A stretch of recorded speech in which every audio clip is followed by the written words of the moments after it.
Welcome to VCN channel. Venkatagiripatnam ESS degree college పక్కన ఉన్న Vishwodaya English medium school నందు ఘనంగా స్వాతంత్ర దినోత్సవ వేడుకలు నిర్వహించారు. ట్రెజరర్ మరియు కవచ చారిటబుల్ ట్రస్ట్ అధినేత న్యాయవాది శ్రీ గుండు మనోజ్ ముఖ్య అతిథులుగా పాల్గొన్నారు. ముందుగా న్యాయవాది శ్రీ గుండు మనోజ్ చేతుల మీదుగా జెండా వందనం కార్యక్రమం నిర్వహించారు. సందర్భంగా శ్రీ గుండు మనోజ్ మాట్లాడుతూ ప్రతి సంవత్సరం ఆగస్టు 15న దేశవ్యాప్తంగా మతపరంగా జరుపుకునే భారత స్వాతంత్ర్య దినోత్సవం జాతీయ దినోత్సవాల జాబితాలో గొప్ప స్థానాన్ని కలిగి ఉంది. ఎందుకంటే ఇది ప్రతి భారతీయుడికి కొత్త ప్రారంభం. 200 సంవత్సరాలకు పైగా బ్రిటిష్ వలసవాదం బారి నుండి విముక్తి యుగం ప్రారంభం గురించి గుర్తు చేస్తుంది. 1947 ఆగస్టు 15న భారతదేశం బ్రిటిష్ వలసవాదం నుంచి స్వాతంత్రంగా ప్రకటించబడింది తెలియజేశారు. అనంతరం విద్యార్థులకు చాక్లెట్ పంచి స్వాతంత్ర దినోత్సవ శుభాకాంక్షలు తెలియజేశారు. కార్యక్రమంలో కమిటీ మెంబర్ బక్తుల్ బేగం గారు, ప్రిన్సిపల్ కళ్యాణ్ గారు మరియు పాఠశాల సిబ్బంది పాల్గొన్నారు.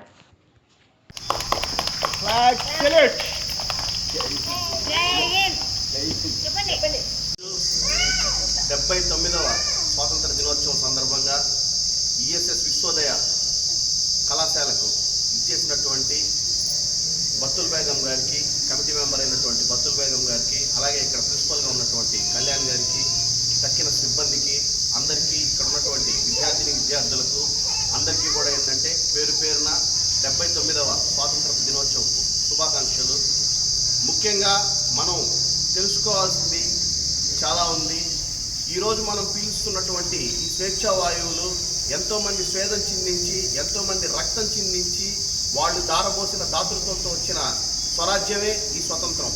అలాగే ఏంటంటే ఈ స్వతంత్రానికి ముందుగా అంటే 1947కి ముందుగా ఏంటంటే బ్రిటిష్ వాళ్ళు మనల్ని పరిపాలించారు. బ్రిటిష్ వాళ్ళు 200 సంవత్సరాలు పరిపాలిస్తే ఆ 200 సంవత్సరాల కంటే ముందు పోర్చుగీసు, డచ్, మొఘల్స్ ఇట్లా భారతదేశం ఏంటంటే గోల్డెన్ స్పారో అని పిలువబడేది. ఈ బంగారు పిచ్చుకని ప్రతి ఒక్కరూ కూడా వచ్చి లూటీ చేసుకుంటూ పోయేవాళ్ళు. దశాబ్దాల కాలం 100 సంవత్సరాల పాటు పోరాడి మనం ఏంటంటే స్వతంత్రాన్ని సంపాదించుకున్నాం. ఈ స్వతంత్రం వచ్చాక మనకు సార్వభౌమాధికారం వచ్చింది. మనం భారతదేశపు రాజ్యాంగాన్ని కూడా రచించుకున్నాం. మనకంటూ ఒక రాజ్యాంగాన్ని నిర్మించుకున్నాం. ముందుగా పిల్లలందరూ కూడా తెలుసుకోవాల్సింది ఏంటంటే పేట్రియాటిజం అంటే దేశభక్తి. దేశభక్తి దేవుడి భక్తి కంటే కూడా మిన్న.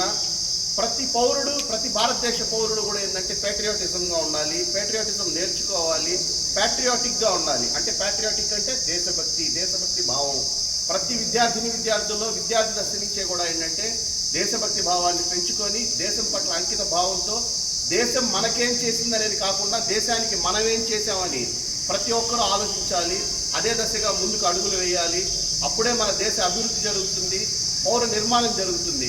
అట్లాగే ఏంటంటే జననీ జన్మభూమిత్యా స్వర్గాదపి గరియసి, ఏ తల్లి నిన్ను కన్నదో ఆ తల్లినే కన్న భూమి గొప్పదిరా. అంటే మనల్ని కనిన మన తల్లిదండ్రుల కంటే కూడా, మనల్ని పెంచి పెద్ద చేసి పోషించే మన తల్లిదండ్రుల కంటే కూడా మన కన్నా భారతదేశం చాలా గొప్పది.